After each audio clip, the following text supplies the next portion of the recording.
Tous, j'espère que vous allez bien. On se retrouve pour le brief du lundi 2 décembre. Il est 8h47.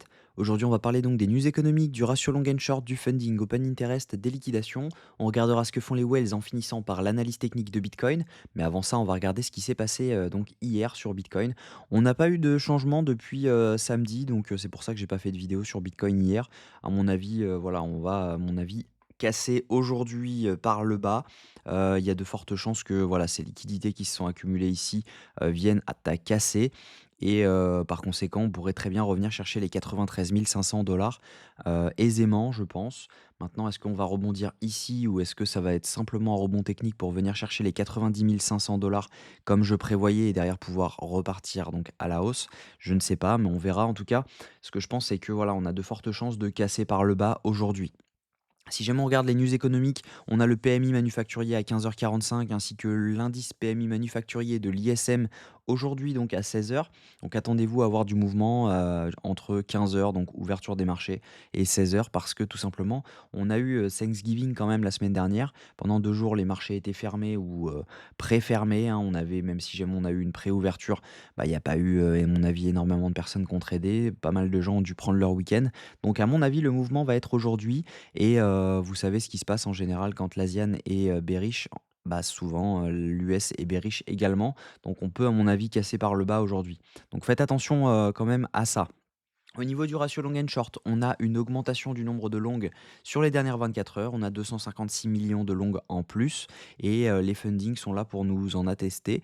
On a donc des fundings qui ont explosé à la hausse juste sur ce dump ici. Et on voit que ça corrige un petit peu avec, ce dump, mais pas grand-chose quand même. On a eu donc une augmentation, juste ici.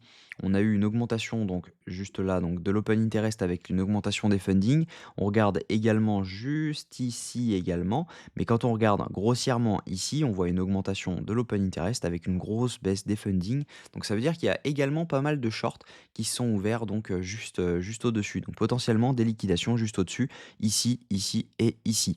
Donc quand on regarde les liquidations, c'est un peu ce que ça nous dit, hein, sur 24 heures. On va se mettre pour voir.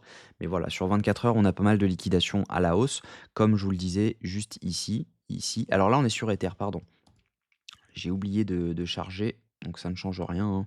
À mon avis, on a les mêmes liquidations sur Ether et sur BTC. Il y a pas mal de choses. Voilà, sur BTC, c'est moins flagrant, mais on a des liquidations à venir chercher autour des 97 000 jusqu'aux 99 000 voire ATH 100 000.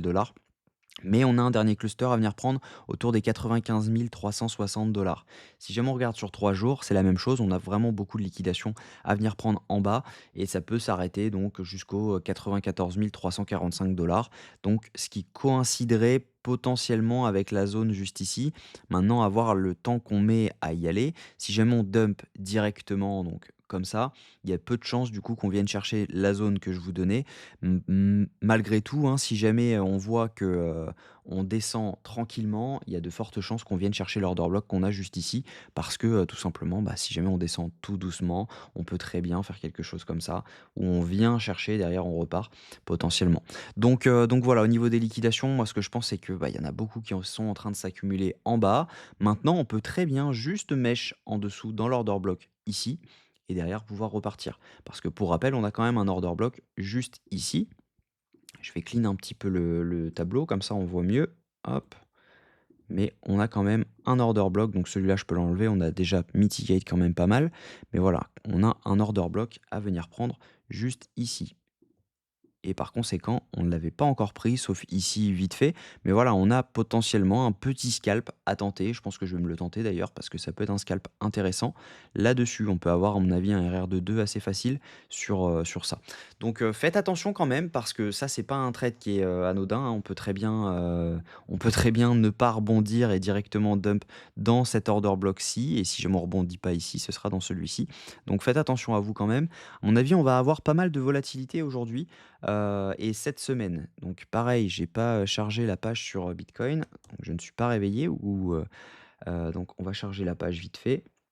Voilà, on voit donc sur Bitcoin que les whales sont actuellement en train de vendre, les micro whales sont actuellement en train de vendre également, elles sont en jaune, et les retails également. Donc à mon avis, voilà, il n'y a pas grand chose qui va racheter le prix quand on va arriver ici, même si jamais ils se tentent, voilà, parce que c'est C'est des probas, hein, il y a de fortes chances que ça rebondisse facilement sur un RR2.2, mais voilà, à mon avis, il y a peu de chances que ça aille beaucoup plus haut.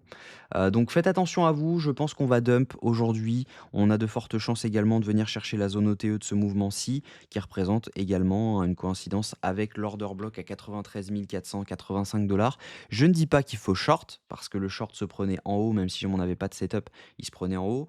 Il va falloir attendre d'avoir un vrai setup pour pouvoir short, donc une cassure, à mon avis, même de cette zone-ci. Mais en tout cas, voilà, j'éviterai de longues maintenant, à part pour scalp. Mais voilà, faites attention à vous. Je pense qu'il va y avoir des bonnes zones d'achat sur des alts et également sur Bitcoin.